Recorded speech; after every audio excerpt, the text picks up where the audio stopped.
அன்பிற்குரிய நண்பர்களே, நடந்து முடிந்த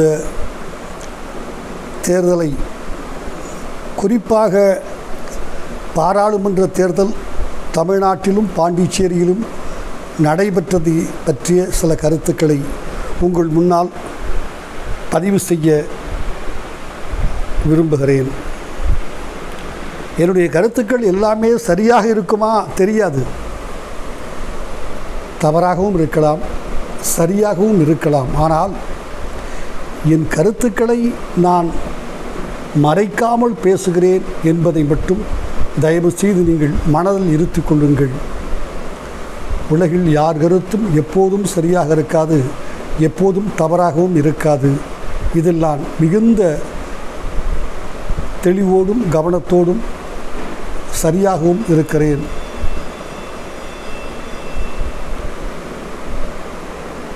திரு மோடி அவர்கள், இந்தியாவினுடைய தலைமை அமைச்சர், வந்து தமிழ்நாட்டில் 2 ஊர்களில் ரோடு ஷோ நடத்திய போது ஒரு பாப்புலரான தமிழ் டிவி சேனலில் ஒரு கேள்வி வைத்தார்கள். எல்லோருக்கும் ஒரு 5 பேர் கலந்து கொண்டோம். 5 பேரையும் அதே கேள்வியை கேட்டார்கள். அவர்கள் தேர்ந்தெடுத்த தலைப்பை ஒட்டிய கேள்வி. இப்படி திரு மோடி அவர்கள் ரோடு ஷோ நடத்துகிறாரே, அது வாக்காக மாறுமா? 5 பேர் கலந்து கொண்டோம். ஏதேதோ பதில் சொன்னார்கள். அதாவது எது சரி என்று அவர்கள் நினைத்தார்களோ அதை சொன்னார்கள், அதை பேசினார்கள். நான் அதை பற்றி பேசுவது முறையாக இருக்காது. நான் சொன்னேன் மாறாது. ஏன்? நான் சொன்னேன், நான் அந்த ரோட் ஷோவை உற்று பார்த்தேன். இப்போது கூட நீங்கள் ஒரு முறை திரும்ப போடலாம். அந்த நிகழ்ச்சி நடத்துகிற மனிதரிடம், திரு கார்த்திகை சூழலிடம் சொன்னேன், போடுங்கள், எல்லோரும் பார்க்கட்டும். அழகாக தன்னை காஸ்ட்லியான, விலை மிகுந்த ஆடம்பரமான சேலைகளில் அலங்கரித்து கொண்ட, ஃபுல் மேக்கப் போட்டிருக்கிற பெண்கள் அதிகமாக இருக்கிறார்கள். நான் செக்கச்செவேல் என்ற பெண் என்ற வார்த்தையை கூட சொன்னேன். திரு கார்த்திக்கு அந்த வார்த்தையை தவிர்த்து விடுங்கள் என்றால் நான் தவிர்த்து விடுகிறேன், எனக்கு அதில் ஒன்றும் பெரிய ஆர்வம் இல்லை என்று சொன்னேன். சொல்லிவிட்டு, இவர்கள் யாரும் வெயிலில் வெளியே வந்து வாக்களிக்க மாட்டார்கள். இவர்களில் ஒரு 20% பேர் இந்த ரோட் ஷோவில் கலந்து கொண்ட, குறிப்பாக அந்த நளினமான, ஆடம்பரமான, அழகுமிகு நளினமான பெண்கள் என்ன காரணத்தால் வந்திருக்கிறார்கள் என்பது எனக்கு தெரியாது. பல நேரங்களில் நான் என்னுடைய அனுபவத்தில் பார்த்திருக்கிறேன். இப்படி பொதுக்கூட்டங்களுக்கு வருவதும், ரோட் ஷோவில் முன்னால் நின்று கைகூப்பி முகம் தெரிய காட்டிக்கொள்வதும், நாளைக்கு இவர்கள் தயவு நமக்கு வேண்டும், ஒரு லைசன்ஸ் கேட்க வேண்டும். பணக்கார குடும்பத்தைச் சார்ந்தவர்கள், முதலாளிகள், ஏதோ ஒரு ஏற்றுமதி இறக்குமதி லைசன்ஸ் தேவை, ஒரு ஃபாரின் எக்ஸ்சேஞ்சு தேவைப்படலாம், இவர் தயவு நமக்கு தேவை என்று எண்ணுகிறவர்கள், வீட்டை விட்டு ஏசி இல்லாமல் வெளியே வராத பெண்மணிகள், ஆண்களும் உண்டு. அப்படி கொஞ்ச நேரம் காத்திருந்து முடியுமானால் அந்த டிவி எடுக்கிறவரிடம் 5, 10, 1000, 2000 கொடுத்து என் முகத்தை காண்பி என்று கேட்டுக்கொண்டவர்கள் இருக்கிறார்கள். இதை நீங்கள் ஏற்றுக்கொள்கிறீர்களா இல்லையா என்பதை பற்றி நான் கிஞ்சித்தும் கவலைப்படவில்லை. பல நேரங்களிலே நான் பார்த்திருக்கிறேன். எனவே அதுதான் நடக்கிறதே தவிர, இவர்கள் வெயிலை விஞ்சி வெளியே வந்து வாக்களிக்க மாட்டார்கள். சென்னை போன்ற நகரத்திலேயே மிக பெரிய அளவில் வாக்குகள் குறைந்ததற்கு காரணம் இதுதான். பொதுவாக பணக்காரர்கள் வசதி படைத்தவர்கள், டாய்லெட்டிலும் பாத்ரூமிலும் ஏசி வைத்திருக்கிறவர்கள், ஏசி இல்லாத காரில் வெளியே வராதவர்கள், அவர்களெல்லாம் எந்த காலத்திலும் வெயில் வந்து வாக்களிப்பது ஜனநாயக கடமை என்று கருதுவதில்லை. அது அவர்கள் இயல்பு. அதற்கு மேல் நான் ஒன்றும் சொல்ல விரும்பவில்லை. அதை நான் கணித்து திரு கார்த்திகேயனிடம் சொன்னேன். அவர் அதை எப்படி ஏற்றுக்கொண்டார்? வருத்தப்பட்டாரா, கோபப்பட்டாரா, கண்கலங்கினாரா? ஒரு வெங்காயத்தை பற்றியும் எனக்கு கவலை இல்லை. அதுதான் நடந்தது. சென்னை போன்ற இடங்களிலே மிக குறைவான வாக்கு பதிவானதற்கு வெயிலை விட்டு வீட்டை விட்டு வெயிலில் வெளியே வர தயங்குகிற நாகரீக பெண்மணிகள், ஆண்கள் முழு முதற் காரணம் என்று நான் மிகுந்த பணிவோடு கருதுகிறேன். 1. 2, தினத்தந்தி பத்திரிகையிலே ஒரு தலையங்கம் எழுதியிருந்தார்கள். இளைஞர்கள் முதல் தலைமுறை வாக்காளர்களிலே ஒரு 50% பேர் கூட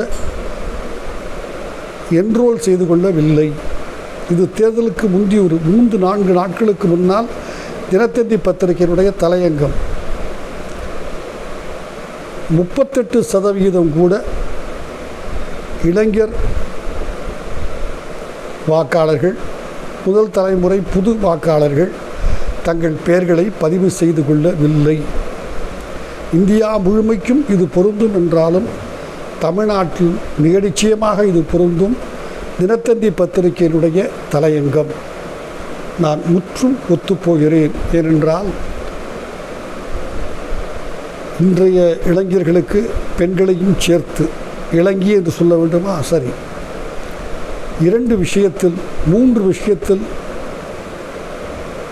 நம்பிக்கை இழந்து விட்டார்கள். 1 ஜனநாயகம், 2 ஒழுக்கம், 3 தர்மம். வாழ்க்கையில் வெற்றி என்ற ஒன்றை எல்லோராலும் அண்ணாந்து பார்க்கக்கூடிய அளவுக்கு ஒரு வெற்றி வேண்டும் என்று முதல் தலைமுறை ஆண்களும் பெண்களும் கருதுகிறவர்கள் ஒழுக்கம், குறிப்பாக ஒருவனுக்கு ஒருத்தி என்பது கிடையாது. சாராயம் குடிப்பது பழகிவிட்டது. அதை ஒரு சோஷியல் ட்ரிங்கிங் என்று சொல்லுகிறார்கள். அது என்ன சோஷியல் ட்ரிங்கிங், அன்சோஷியல் ட்ரிங்கிங்? அதற்கு ஏதேதோ பேரல். அடிப்படையில் சாராயம், இவ்வளவுதான். அதை ஆண்கள் பெண்கள் குடிக்கிறார்கள், ஒன்றாக அமர்ந்து குடிக்கிறார்கள், உற்சாகமாக குடிக்கிறார்கள், செலவு செய்து குடிக்கிறார்கள். இதற்கு இந்த ஐடி கம்பெனி வேலை என்பது பல மாநிலத்து ஆண்கள் பெண்கள் ஒன்றாக அளவுக்கு மேல் ஒன்றாக பழகுகிற அவசியம் இருக்கிற காரணத்தால் நடைபெறுகிறது. அவர்களெல்லாம் வெற்றியில் வைத்திருக்கிற அளவுக்கு, நம்பிக்கை வைத்திருக்கிற அளவுக்கு தர்மம், ஒழுக்கம், நியாயம் இவைகளில் நம்பிக்கை இல்லை. நான் ஏன் 2 மணி நேரம் போய் இருக்க வேண்டும்? எனவே வாக்கு சதவிகிதம் குறைந்துவிட்டது என்று நான் பணிவாக கருதுகிறேன். இதற்கு என் மீது யாராவது வழக்கு தொடுத்தால், ஏதாவது கண்டபடி திட்டினால் நான் ஏற்றுக்கொள்ள தயாராக இருக்கிறேன். அவ்வளவுதான் நான் சொல்ல இயலும். இது எதிர்கால சந்ததியை பற்றிய என்னுடைய கணிப்பு. இதை நான் வெளியில் சொல்லவில்லை என்றால் நான் அயோக்கியன் என்பது வெளிப்படும். எனவே ஆணித்தரமாக முதல் தலைமுறை வாக்காளர்கள் வாக்களிக்க வராததற்கு காரணம், வெயிலையும் தாண்டி எனக்கு என்ன லாபம்? மோடியால், ஸ்டாலினால், பழனிசாமியால், கம்யூனிஸ்ட் கட்சிகளால், இன்ன பிற அரசியல் ஆர்வலர்களால் எனக்கு என்ன கிடைக்கப் போகிறது? நான் உழைத்தால் எனக்கு சாப்பாடு, நான் சில அட்ஜஸ்ட்மெண்ட் செய்து கொண்டால் அதற்கு உரிய வெகுமதி, அது பதவி உயர்வாக இருக்கலாம், நல்ல இடத்தில் வேலை கிடைப்பதாக இருக்கலாம். நான் வேறொன்றும் யாரை பற்றியும் பேச விரும்பவில்லை. இதுதான் இன்றைய இளைய தலைமுறையினுடைய என்ன ஓட்டமாக இருக்கிறது. அது தேர்தலில் வாக்குப்பதிவிலும் பிரதிபலித்திருக்கிறது என்று நான் பணிவோடு சொல்லுகிறேன். இது மாறுவதற்கோ குறைவதற்கோ சமீபத்திய எதிர்காலத்தில் வாய்ப்பு மிக மிக குறைவு என்றே நான் எண்ணுகிறேன். வெற்றி என்கிற ஒன்று மட்டும்தான் எனக்கு வேண்டும் என்று ஒரு ஆணோ பெண்ணோ தீர்மானித்துவிட்டால், நான் தோல்வியை ஏற்க மாட்டேன் என்றால் அவர்கள் எந்த சட்ட மீறலுக்கும் எந்த ஒழுக்க மீறலுக்கும் தயாராகிவிடுகிறார்கள். உடல் உழைப்பை குறைத்துவிட வேண்டும், நம் மீது வெயில் படக்கூடாது என்கிற எண்ணம் ஆண் பெண் 2 பேருக்கு வந்துவிடுகிறது. அது தேர்தலிலும் குறைவான வாக்குப்பதிவு எண்ணிக்கையிலும் பிரதிபலித்திருக்கிறது என்றே கருதுகிறேன். திரு அண்ணாமலை சொல்லுகிறார், அவர் தொகுதியிலே 1,00,000 வாக்குகள் விடுபட்டு போய்விட்டதாம். கோயம்புத்தூரில் இருக்கலாம், நான் ஒன்றும் சொல்ல விரும்பவில்லை. ஆனால் தவறு யாருடையது? அவருக்கு தவறு, அவருடைய கட்சியின் தவறு. அவர் திரு சீமான் அவர்களை பற்றி என்ன கருத்து தெரிவித்தார்? திரு சீமான் அவருக்கு ஒரு விவசாயி உழவன் சின்னம் கிடைக்கவில்லை என்பதனால் தேர்தல் கமிஷனை குற்றம் சாட்டிய போது, தயவு செய்து யூடியூப் சேனலில் கிடைக்கும், தேடி பாருங்கள், திரு அண்ணாமலை வெடித்து சிதறியதை. நீ தூங்கிக் கொண்டிருந்தாய், நீ கடைசி தேதிக்குள் போய் அதற்கான மனு போடவில்லை, தூங்கிவிட்டு இப்போது சொல்லுகிறாயே. உங்களுடைய நியாயமான கேள்வி. நான் ஒன்றும் அண்ணாமலை தவறு, சீமான் சரி என்று சொல்லவில்லை. திரு சீமானை பொறுத்தவரை இன்னும் அவர் அரசியல் தலைவராக மாறவில்லை, நடிகராகவே தொடர்ந்து கொண்டிருக்கிறார். ஆயிரக்கணக்கான இளைஞர்கள் வாழ்க்கையை, எதிர்காலத்தை இவர் வீணடிக்கிறார் என்பது என்னுடைய தாழ்மையான கருத்து. இதற்கு ஏதாவது விளைவுகள் ஏற்படுமானால் நான் தாங்கித்தான் ஆக வேண்டும். இந்த நாட்டின் இளைஞர்களின் எதிர்கால நலங்கருதி போகட்டும். அது இப்போது அவர் அண்ணாமலை சொன்ன பதில், இப்போது சீமானுக்கு சொன்ன பதில், இப்போது சீமானுக்கு பொருந்தும். பட்டியல் எல்லா காலகட்டங்களிலும் தேர்தல் ஆணையம் ஒரு டிராஃப்ட் பட்டியலை வெளியிட்டு சேர்க்க விரும்புகிறவர்கள், செத்து போனவர்கள் பெயரை எடுக்க விரும்புகிறவர்கள்,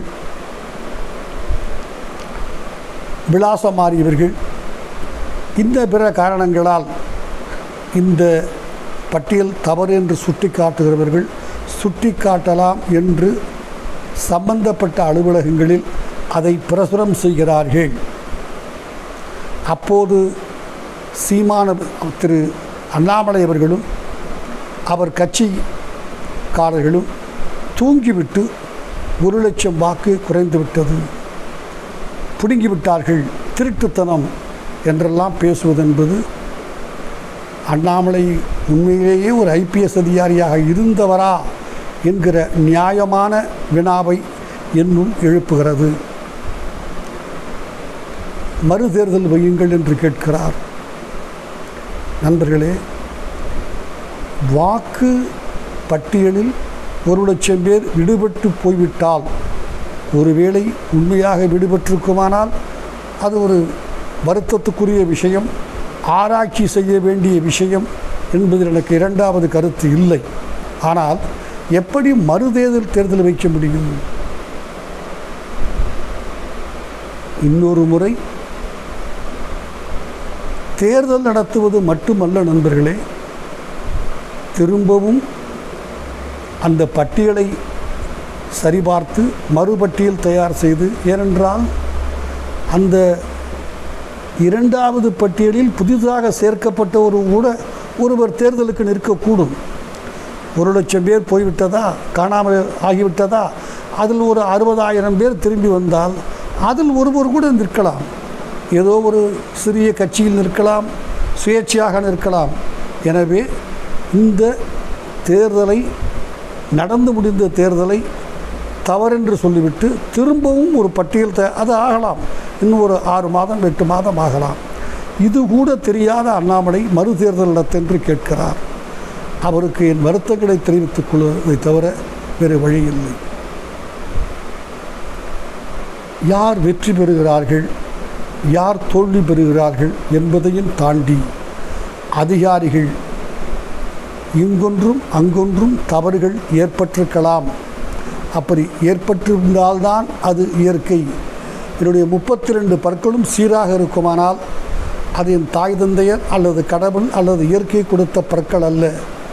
டாக்டரால் 6,000 ரூபாய்க்கு கட்டப்பட்ட பற்கள் என்பதுதான் உண்மை, விதி, நியதி, இயற்கை.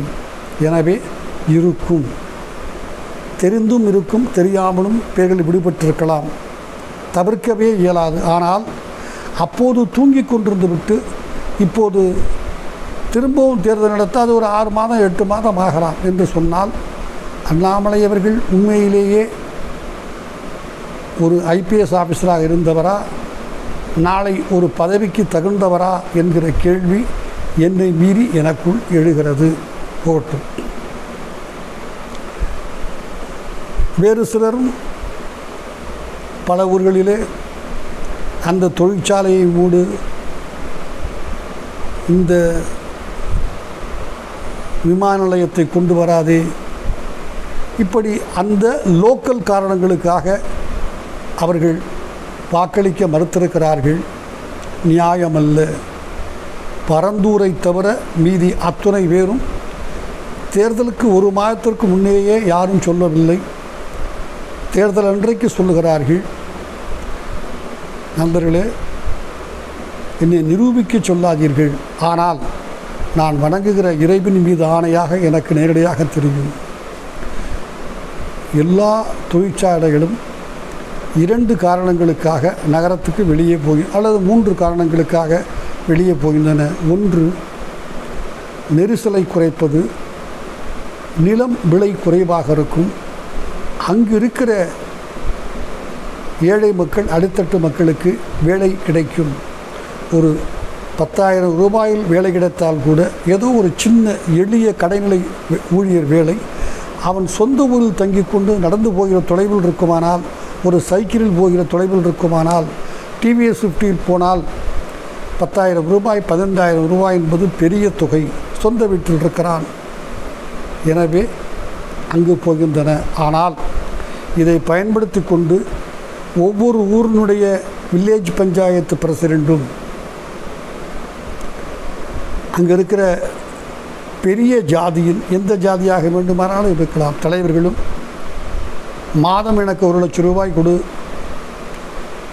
எனக்கு என் பஞ்சாயத்துக்கு நான் சொல்லுகிற ஆட்களுக்கு நன்றாக புரிந்து கொள்ளுங்கள், 50 பேர் 25 பேருக்கு வேலை கொடு, அது 10 பேருக்கு அவன் பிஏ படித்திருந்தாலும் சரி இன்ஜினியர் வேலை கொடு. நண்பர்களே, நான் மிகுந்த பணிவோடு சொல்லுகிறேன், நடக்கிறது. பாவம், 50 கோடி 100 கோடி போட்டு தொழில் ஆரம்பித்தவன்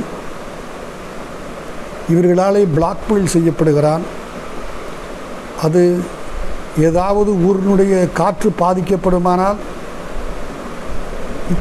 4 ஆண்டுகள் 3 ஆண்டுகள் இந்த தொழிற்சாலை அங்கே இருந்திருக்குமானால் ஒரு வழக்கு போட்டிருக்கலாம், தவறல்ல. ஒரு 30,000 ரூபாய் இருந்தால் கூட உயர்நீதிமன்றத்திலே வழக்கு போட்டிருக்கலாம். இல்லை, அதற்கான சில இது இருக்கிறது, அங்கே போய் வழக்கு போட்டிருக்கலாம். அவர்கள் ஓரளவுக்கு பொல்யூஷன் போர்டு திறம்பட செயல்படுகிறார்கள். ஒருவேளை அவர்கள் சிலர் காசு வாங்கியிருக்கலாம், அது வேறு. ஆனால் 100க்கு 90 80% ஆலைக்கு எதிரான எதிர்ப்பு என்பது ஒரு 5 பேர் 10 பேர் ஒவ்வொரு ஊரிலும் சுயலாபத்துக்காக கிளப்புகிறார்கள். அந்த முதலாளியை, அட்மினிஸ்ட்ரேஷனை மிரட்டுகிறார்கள். நேரடியாக எனக்கு தெரியும். அது தேர்தலை புறக்கணித்து ஏதோ ஒரு கலெக்டருடனே அந்த ஃபேக்ட்ரியை மூட சொல்லிவிட்டார். எவ்வளவு உத்தமமான கலெக்டர் பாருங்கள். எனவே இவை எல்லாமே காரணங்கள். அதை தாண்டி ஒரு காரணம், எல்லா அரசியல்வாதியின் மீதும்